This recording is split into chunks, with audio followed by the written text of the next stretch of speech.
Hello and welcome back. Are you feeling tired by constantly worrying and overthinking? Are you stuck in the cycle of negative thoughts and are unable to break free? In this video, I'm going to share a very comprehensive technique which will enable you to break free from negative thinking patterns like overthinking and worry. Remember, fear is a cousin of worrying, and when the worry calls in, fear jumps into support.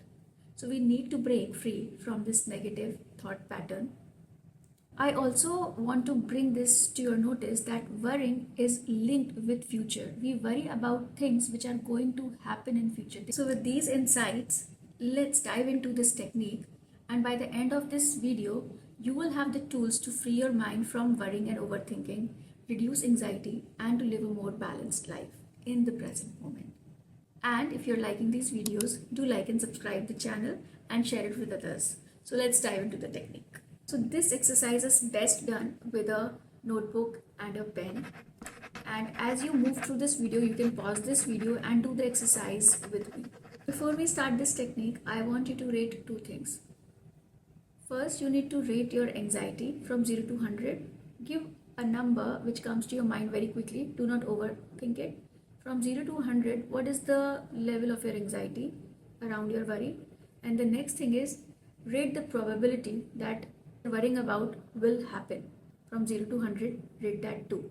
And now let's start the technique.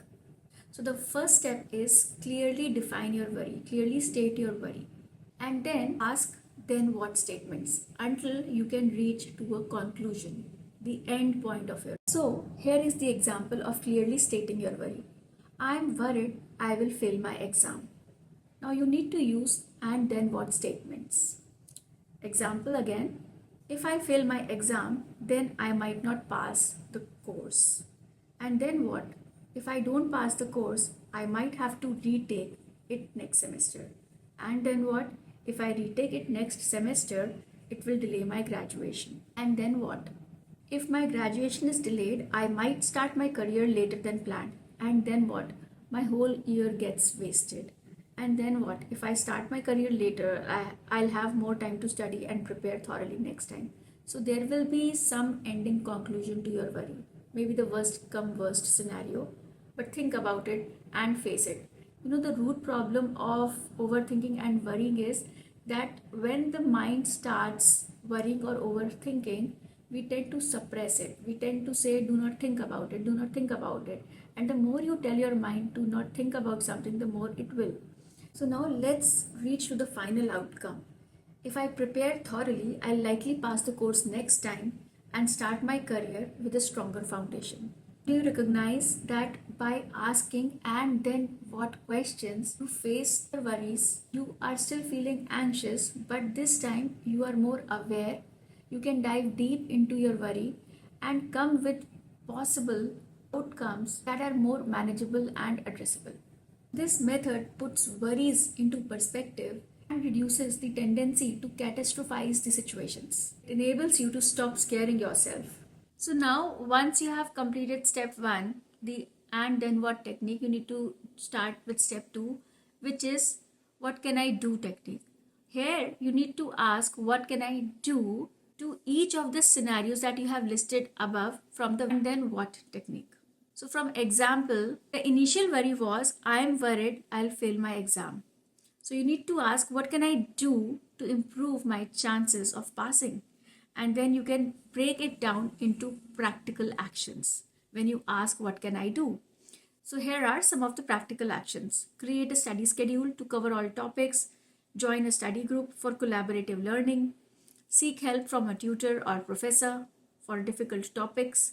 Practice past exam papers under timed conditions. Ensure adequate rest and nutrition to keep my mind sharp. So these are some practical actions. Now we do the same for every listed consequence of the initial worry, which over here is, if I fail my exam, I might not pass the course. And the practical actions that you can take by asking what can I do if I fail the exam are here. Discuss options with the course instructor for retaking the exam or course. Look into summer courses or online alternatives to catch up. Evaluate what went wrong and how to address those issues next time. And then you can do the same for the final outcome that you listed from the initial worry, which over here is, if I start my career later, I'll have more time to study and prepare thoroughly next time. Practical actions are, what can I do while I have the extra time?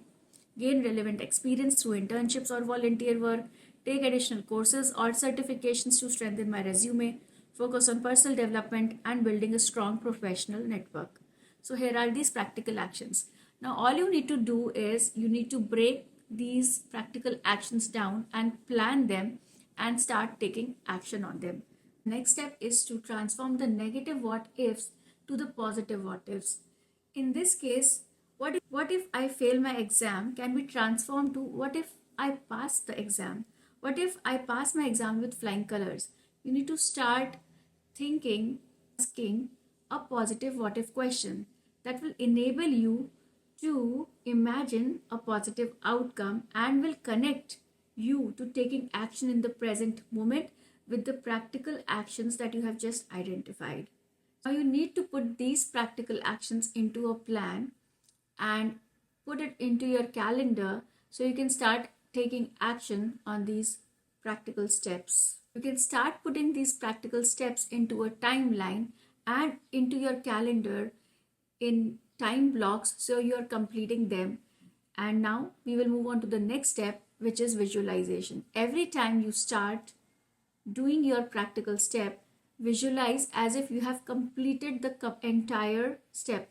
Like in this example, create a study schedule to cover all topics. By the time you sit to create a study schedule, visualize that you are creating a study schedule, you are peaceful and calm, and you have completed it. And how would you feel once you have completed the study schedule?